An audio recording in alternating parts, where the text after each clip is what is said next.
Hello बच्चों, good morning. Lecture 3 और lecture 4 का कंबाइंड रिवीजन लेक्चर दे रहा हूं। ऑलरेडी क्लास में कई बार मैंने लेक्चर 3 आपको रिवाइज भी करा दिया है, लेकिन मैं फिर भी आपको दे रहा हूं। कमेंट करके टीचर का हौसला बढ़ाइएगा, आपको रिवीजन सीरीज कैसी लग रही है। ठीक बच्चों, मेटाफेज के अंदर आपका न्यूक्लियस और न्यूक्लियर मेम्ब्रेन जो कि लेट प्रोफेज में गायब हुआ था, तो इनका डिसअपियर होने का मतलब है कि कोई नया फेज आ रहा है, मतलब मेटाफेज आ रहा है। क्रोमोसोम का कंडेंसेशन यहाँ कंप्लीट हो चुका है। यहाँ आप क्रोमोसोम के काउंट, उनकी मॉर्फोलॉजी, उनका जो साइज है, उनका जो नंबर है वो स्टडी कर सकते हो, बट जो शेप है वो एनाफेज में स्टडी करते हैं। ठीक, क्रोमोसोम पहले से छोटे हो जाते हैं और थिक हो जाते हैं क्योंकि कंप्लीटली कंडेंसेशन हो चुका है, माइक्रोस्कोप के अंदर विजिबल है। न्यूक्लियर मेम्ब्रेन नहीं है, इसलिए क्रोमोसोम साइटोप्लाज्म के अंदर है। काइनेटोकोर प्रोटीन डिस्क है। ठीक, एक माइक्रोट्यूब्यूल यहां अटैच है और इस पोल से दूसरी माइक्रोट्यूब्यूल यहां पर अटैच है। एक क्रोमोसोम की दो सिस्टर क्रोमेटिड, और क्रोमोसोम स्पिंडल फाइबर पर प्रेजेंट है। क्रोमोसोम्स का जो ये अलाइनमेंट है, इसी को बोलते हैं इक्वेटोरियल प्लेट और मेटाफेजिक प्लेट। बच्चों, एनाफेज में स्प्लिटिंग हुई तो एक क्रोमोसोम की जो दो सिस्टर क्रोमेटिड थी वो अपोजिट पोल पे मूव कर गई। अब इन सिस्टर क्रोमेटिड को बोलते हैं डॉटर क्रोमोसोम। सेंट्रोमियर की स्प्लिटिंग हो गई। यहां आप शेप स्टडी कर सकते हैं। और जब ये सिस्टर क्रोमेटिड, जिनको आप डॉटर क्रोमोसोम बोल रहे हो, जब ये अपोजिट पोल पे जाती है तो सेंट्रोमियर आगे की तरफ होता है, वो लीड करता है, और आर्म्स पीछे की तरफ होती हैं। टीलोफेस में प्रोफेस का उल्टा होगा। प्रोफेस में न्यूक्लियस, न्यूक्लियर मेम्ब्रेन डिसअपियर हुआ था तो यहां पर रीअपियर हो जाएगा।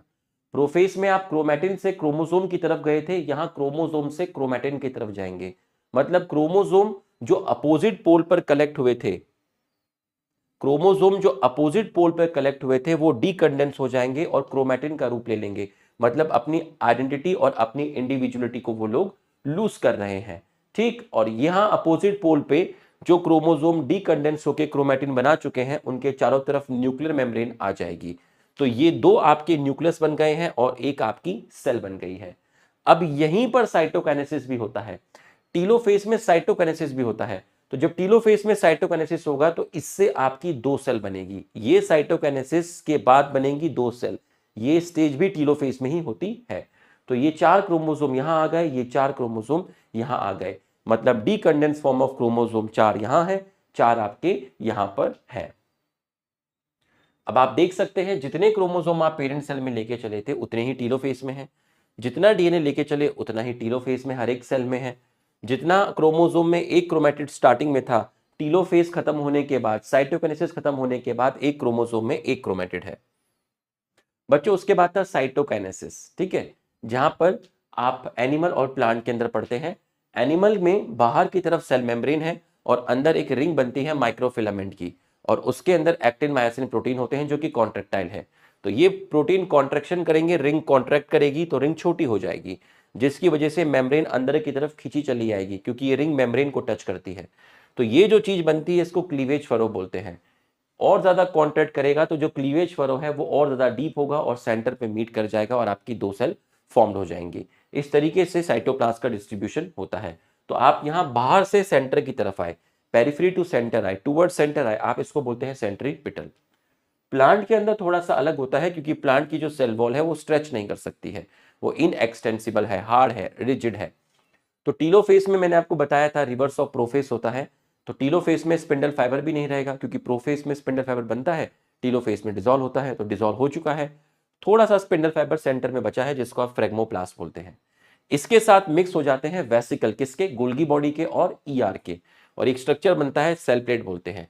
ठीक, ये सेल प्लेट ग्रो करती है, तो जब ये ग्रो करती है तो रूप ले लेती है मिडिल लैमेला का, और मिडिल लैमेला से अंदर की तरफ प्राइमरी वॉल दोनों तरफ, और दोनों तरफ अंदर की तरफ सेकेंडरी वॉल, और अंत में आपकी दो सेल्स फॉर्म हो जाएंगी। तो यहां चीजें सेंटर से पेरिफेरी की तरफ गई तो आप इसको बोलते हैं सेंट्रीफ्यूगल। सिंसीटियम में एक ही सेल में जो न्यूक्लियस है वो बार बार कैरियोकाइनेसिस कर रहा है। ठीक है, लेकिन इस सेल में साइटोकाइनेसिस नहीं हो रहा, तो एक सेल में न्यूक्लियस का नंबर बढ़ जाता है, सेल मल्टी न्यूक्लिएटेड हो जाती है।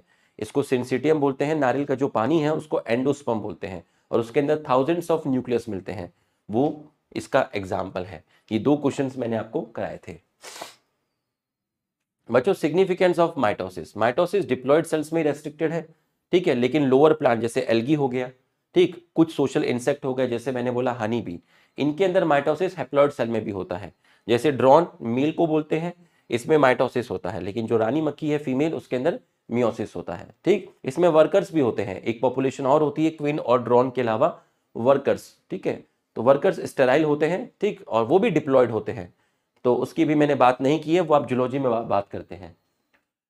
मल्टीसेलर ऑर्गेनिज्म में ग्रोथ माइटोसिस की वजह से हो रही है, कहीं पर सेल डैमेज हो गई है, नई सेल्स बनेगी, सेल रिपेयर माइटोसिस की वजह से हो रहा है।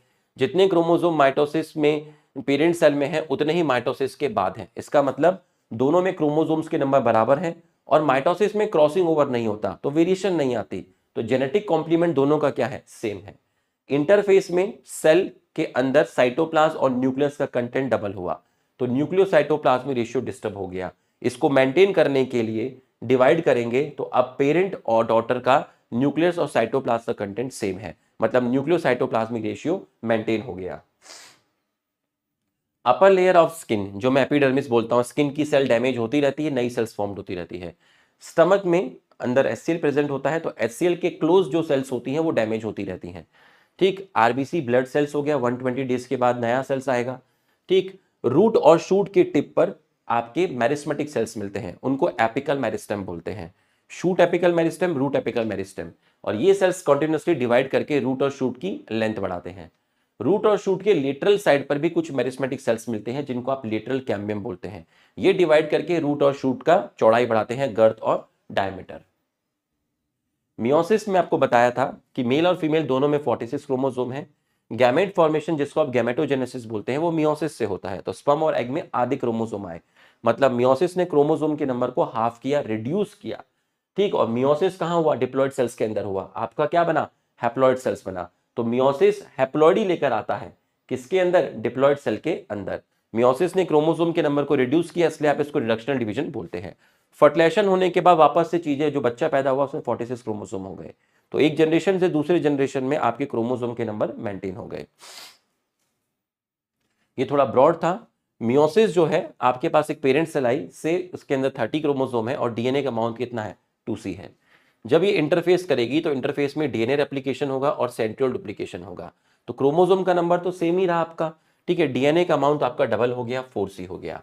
अब ये सेल पहले करेगी मियोसिस 1, तो जब ये मियोसिस 1 करेगी तो दो सेल्स आपकी फॉर्म्ड होंगी, तो 2n से n हो गया, तो 30 का आधा 15, 30 का आधा 15, 4C का आधा 2C, 2C। तो मियोसिस 1 डिप्लॉयड सेल में होता है, दो हैप्लॉयड सेल्स बनती हैं। मियोसिस क्रोमोसोम के नंबर को रिड्यूस करता है। अब ये दोनों सेल इमीडिएटली मियोसिस 2 में नहीं जाती, पहले एक गैप आता है जिसको बोलते हैं इंटरकाइनेसिस। इंटरकाइनेसिस एक गैप है मियोसिस 1 और मियोसिस 2 के बीच में, छोटा सा गैप है। यहां डीएनए रेप्लिकेट नहीं करता, बट सेंट्रियोल का डुप्लीकेशन होता है। ठीक, इंटरकाइनेसिस के बाद ये दोनों सेल्स मियोसिस 2 में जाती हैं, इनसे दो सेल बनी और इनसे दो सेल बनी। मजे की बात यह है कि क्रोमोसोम के नंबर दोनों में बराबर हैं, कोई चेंज नहीं आया, लेकिन डीएनए का अमाउंट हाफ हो गया। तो 4 हैप्लॉइड सेल्स बनी है, चारों की चारों। और मियोसिस 2 किस में हुआ, मियोसिस 2 हैप्लॉइड सेल्स के अंदर हुआ। क्रोमोसोम का नंबर क्या है, सेम है। मियोसिस में सेल डिवीजन 2 बार हुआ, न्यूक्लियस का डिवीजन 2 बार हुआ, साइटोप्लाज्म का डिवीजन 2 बार हुआ, डीएनए का रेप्लिकेशन 1 बार हुआ, सेंट्रियोल का डुप्लीकेशन 2 बार हुआ। बच्चों, रिवीजन लेक्चर कैसा लगा कमेंट करके टीचर का हौसला बढ़ाइए। Thank you.